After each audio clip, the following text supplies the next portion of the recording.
Amalia Putri, Fakultas Ekonomi dan Bisnis Islam, Prodi Perbankan Syariah 3G, dan teman saya. Nama saya Irda Sarcinarto dari PBS 3G, Fakultas Ekonomi dan Bisnis Islam, dan teman saya. Perkenalkan, nama saya Superman. Saya dari kelas PBS 3G, Fakultas Ekonomi dan Bisnis Islam. Jadi, di sini kami akan membahas mengenai SPT penyetoran dan pelaporan pajak. Nah, supaya tidak lama-lama nih kawan, kita simak beberapa materi mengenai SPT penyetoran dan pelaporan pajak. Materi pertama mengenai apa sih pengertian dari SPT dan fungsi SPT tersebut.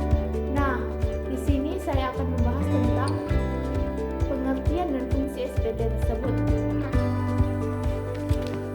SPT adalah surat yang digunakan oleh wajib pajak untuk melaporkan perhitungan dan atau pembagian pajak, objek pajak dan atau bukan objek pajak, dan atau harta dan kewajiban sesuai dengan ketentuan peraturan perundang-undangan perpajakan pasal 1 ayat 11 UU KUP. SPT terdiri dari yang pertama SPT masa, yaitu surat pemberitahuan untuk suatu masa pajak. Masa pajak adalah jangka waktu yang terjalin menjadi dasar untuk menghitung, menyetor, dan melaporkan pajak yang terutang dalam suatu jangka waktu tertentu, umumnya sama dengan 1 bulan kalender. Yang kedua, SPT tahunan, yaitu surat pemberitahuan untuk suatu tahun pajak atau bagian tahun pajak.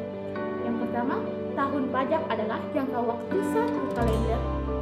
Yang kedua, bagian tahun pajak adalah bagian dari jangka waktu tahun pajak.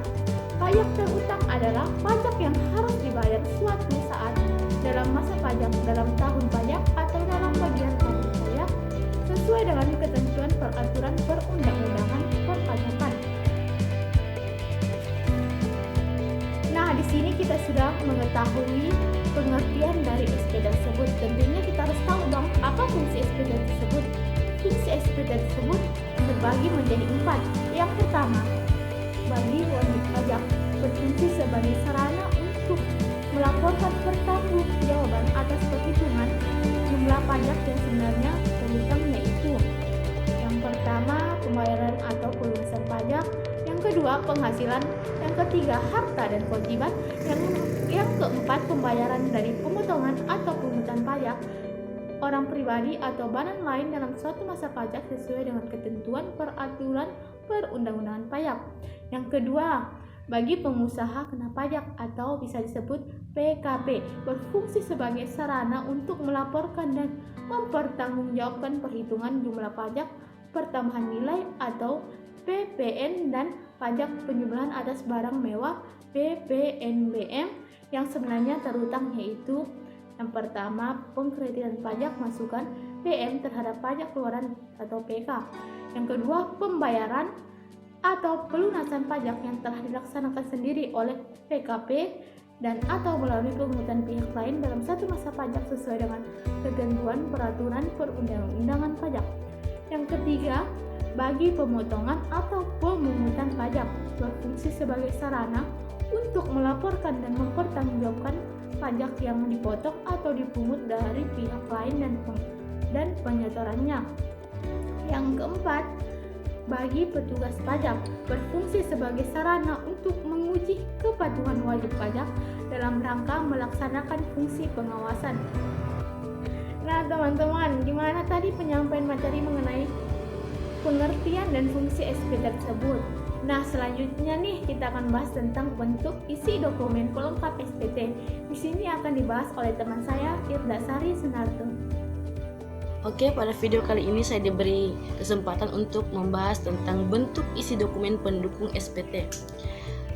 Setiap wajib pajak mengisi SPT dengan benar, lengkap, dan jelas dalam bahasa Indonesia dengan menggunakan huruf Latin, angka Arab, satuan mata uang rupiah, dan menandatangani serta menyampaikannya ke kantor Direktorat Jenderal Pajak atau tempat lain yang ditetapkan oleh Direktur Jenderal Pajak.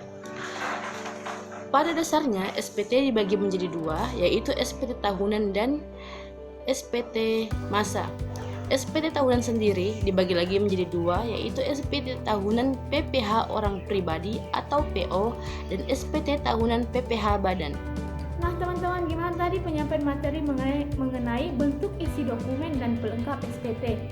Baiklah, untuk materi terakhir, yang apa saja sih jangka pelaporan SPT tersebut? Nah, jangka pelaporan SPT tersebut akan disampaikan oleh teman saya, Suparman.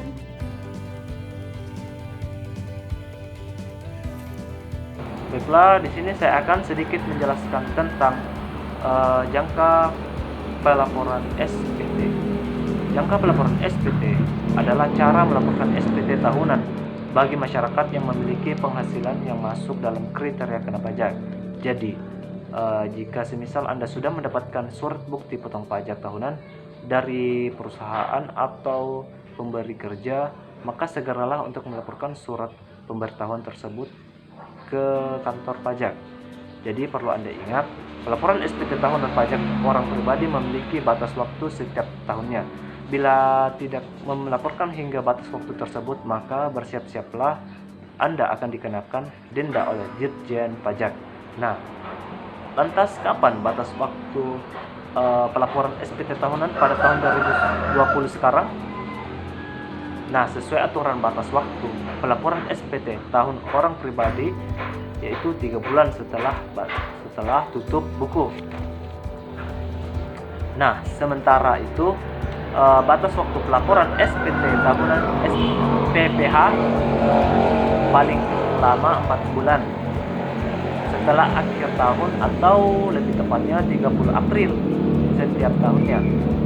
Itu merupakan kewajiban para wajib pajak seperti diantaranya di dalam pasal 3 Undang-Undang Nomor 28 Tahun 2007 tentang perubahan ketiga atas Undang-Undang Nomor 6 Tahun 1983 tentang ketentuan umum dan tata cara perpajakan atau KUP.